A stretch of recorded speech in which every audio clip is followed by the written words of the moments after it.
Now you may recall I did a video a little while ago about this camera and the fact that I managed to get a very good bargain. It's a JVC GR-C1U, or a Marty cam as it's known. So this is the model that featured in Back to the Future, and it all powered on fine and it would accept a videotape, but as soon as it loaded the tape and it stopped working basically. And what the symptoms were some flashing lights on the panel. So on the side panel where the buttons are, which is just behind my fingers here, there was 3 flashing lights, and all you could hear was a click when you pressed the power on. So it just seemed to me that it got jammed, and what had happened is the tape had gone in, it had loaded, well not loaded, it had actually just gone in, and the whole mechanism was probably gooed up.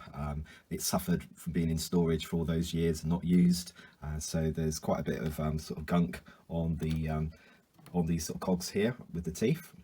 And what I decided to do was first of all have a go at taking the tape out, and taking the tape out was relatively straightforward. So once I got the cover of this off, and you can see the sort of cassette cover here, I was able to take some little sort of clips here off each side and then pry this from the side here, and this popped up and I was able to take the tape out, so that was good. And then I was able to run a few more tests without the tape, and it was still making the clicking noise and not doing anything. So I thought, okay, I'm going to have to get into the mechanism here. And what I've been doing is taking the whole thing apart, trying to leave as much plugged in as I can, but I wanted to check this motor here. So this motor that you can see on the end is a loading motor for the cassette, and also it drives the I don't know what you call them now, I suppose the guides that carry the tape around the head. So that's what that does, and it works both ways. So it will load and then it will reverse and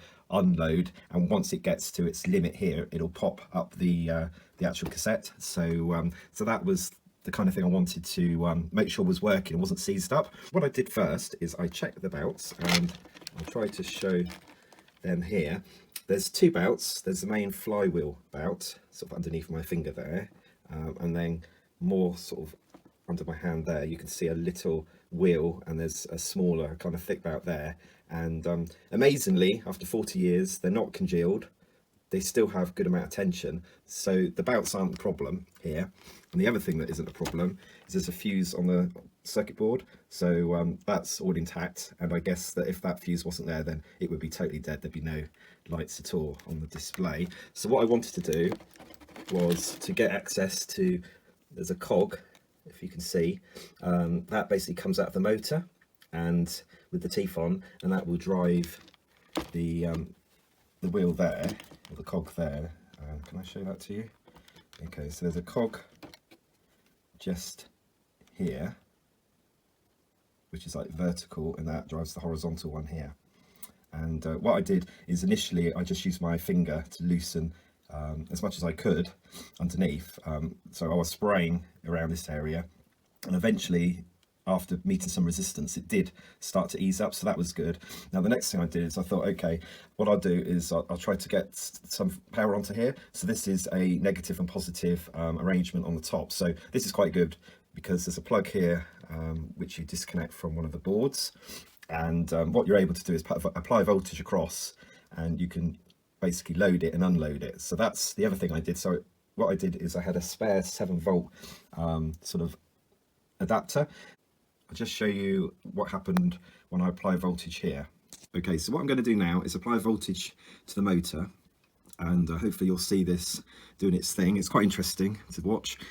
The other thing as well is you might have to just scratch the tops here to see you've got a contact, because it has just been made a bit safer, I suppose, from causing a shock in the chassis. So they actually use like a glue to cover up the exposed metal. So I'll put some tape back over that at the end. That's just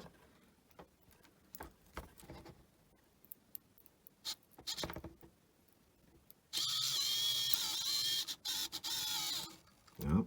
So what you need to do is run a voltage across this. So this will prove if your motor is still functioning fine, because sometimes you'll get a bit of a sort of non-contact spot in the motor if it's been sat for a while potentially. And let's put that back.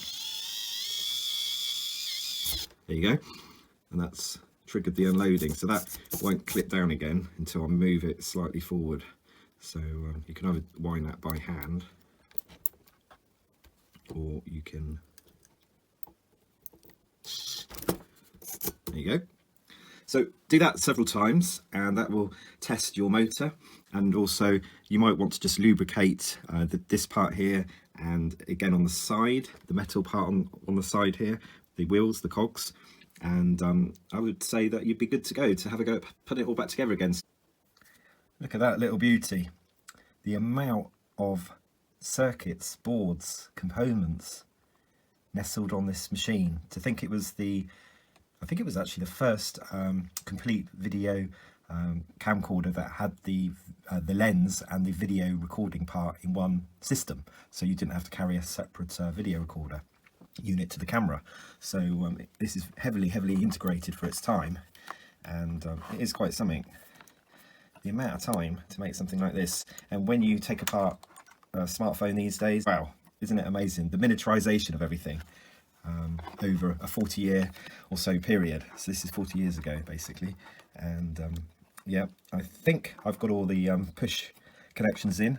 You've got to be a bit careful not to miss anything, because it would be a bit heartbreaking having to take this thing apart again. There are also some onboard connections here which mate with the actual chassis here, so there's a couple of those to kind of align up. But take your time over the reassembly of this, and indeed take your time over the disassembly of it as well. Just spend quite a bit of time looking at everything and not doing anything in haste.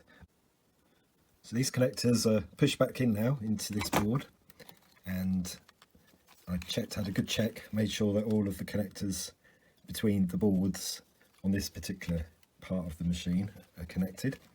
Now there are 3 screws that mount this to the camera, inside of the camera, and they're quite long, so there's 3 screws like this, and one of them is here, one's located halfway here, and then there's one that's a little bit harder to kind of access, and that's inside here. So you can see a metal kind of guide for it there. So that's where the third one needs to go, and then you can screw that into the chassis. And obviously there's tons of connectors, so they're all different colours and sizes and things, so we should be good with those, but that's just showing you where the screws are.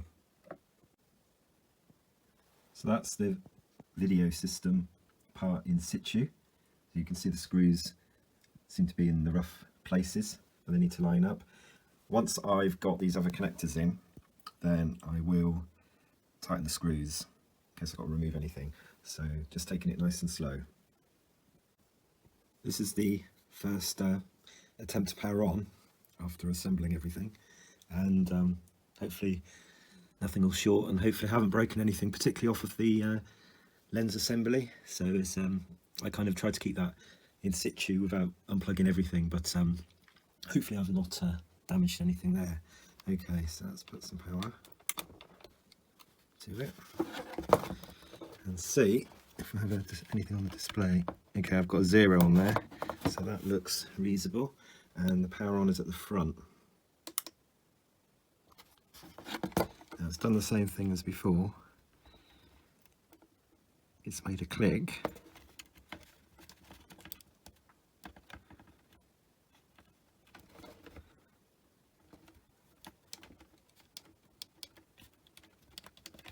But it's not coming up with any errors on there.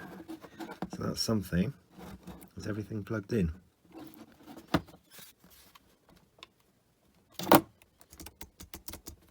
Maybe I've got to at least open up the mechanism. Let's try it again.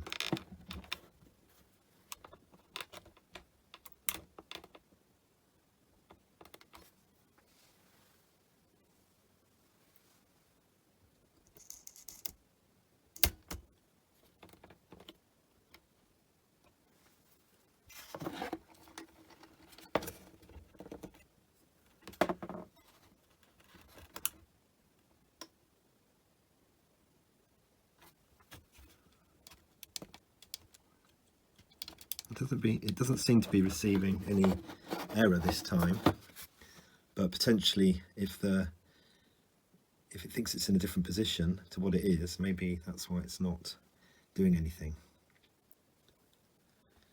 And a good thing I've still got this out, so I could put a little bit of voltage to the motor again. Let's see if I can get it to maybe trip a sensor or get it back into position.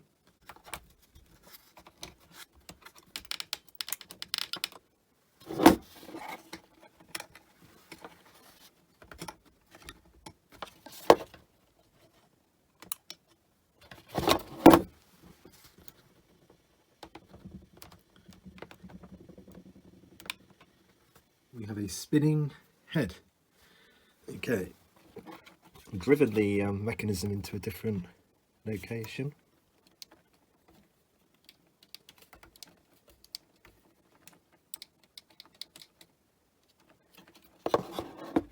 And it doesn't seem happy about where it is now, unfortunately.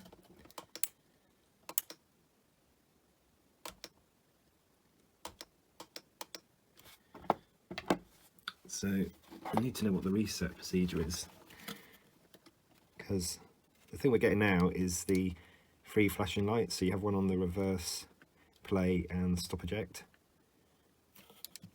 when it's an error. So we got it back into error again, which was the original state of affairs. I've pulled the plug from the socket here, the plug for the power going to the motor. And what I will try to do now is get it into some sort of loading position. Ooh, that didn't look good, did it? Okay. So now we need to apply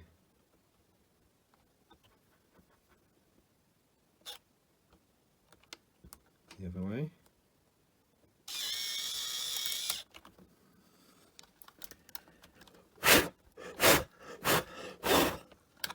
Try not to touch the tape.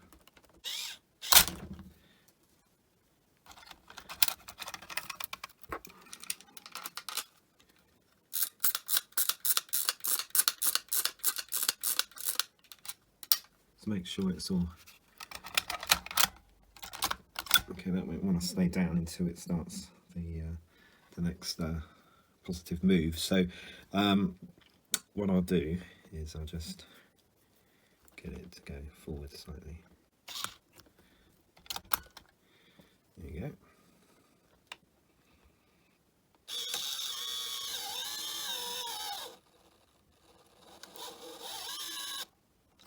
That looks to be in the loaded position.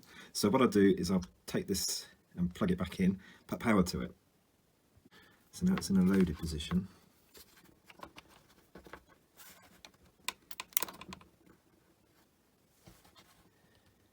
And turn it on.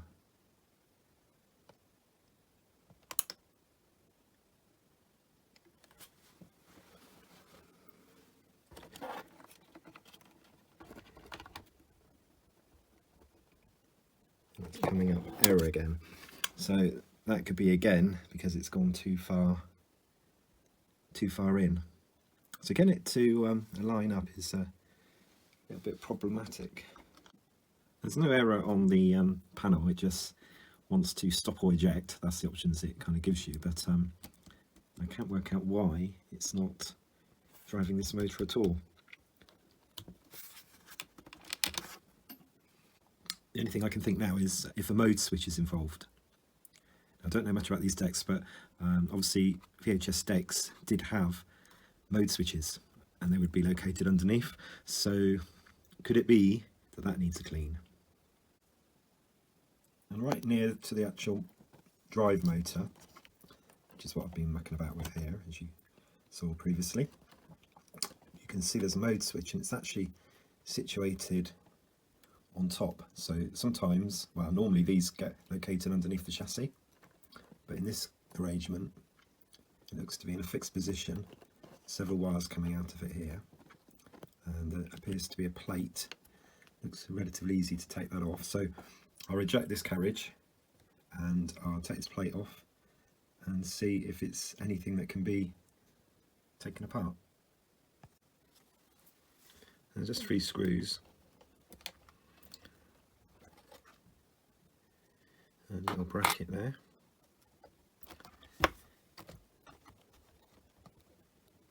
Possibly 4 screws if I need to take that off. I'll pop off.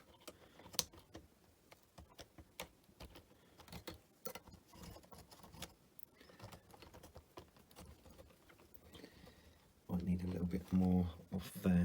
Let's just see if I can swing that over like that. Okay, it's going to come off.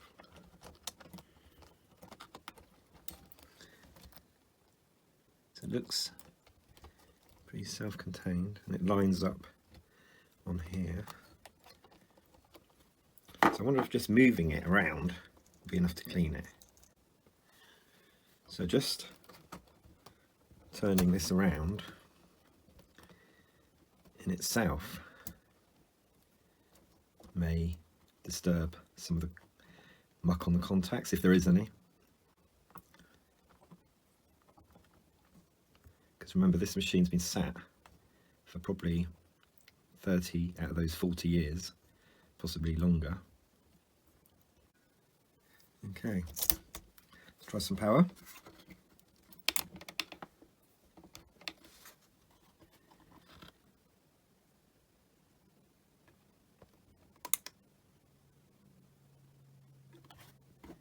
Not doing anything at the moment.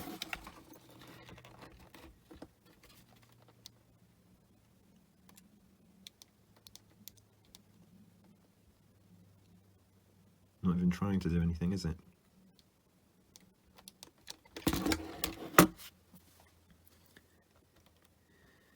Could be a pretty cruddy mode switcher, couldn't it? A word of warning, this metal is very soft on the top of the mode switch, so just be careful if you try to take this apart. I believe what you really need is some very fine pliers. Eventually I was able to take apart the mode switch, and the metal actually is very soft. I did try to use some tools to grip it on the top, so you can see it's a little bit scratched on the top there. Let's push that out of the way. And what I found in the end was I just needed to get a fine flat-headed screwdriver just to pry from the bottom part of the mode switch, so the bit underneath the white plastic essentially.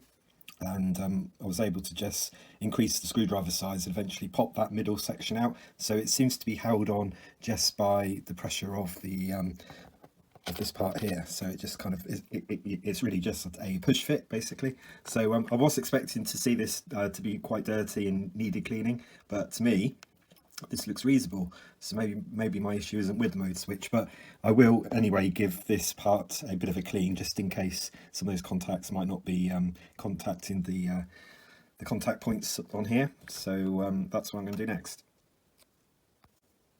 I was a little bit surprised in that I managed to clean this up quite a bit actually, so I did get a fair bit of a gunk off, some of this sort of residue, and everything's looking nice and shiny. So I'll put that back together and do a power on test and see if it changes anything.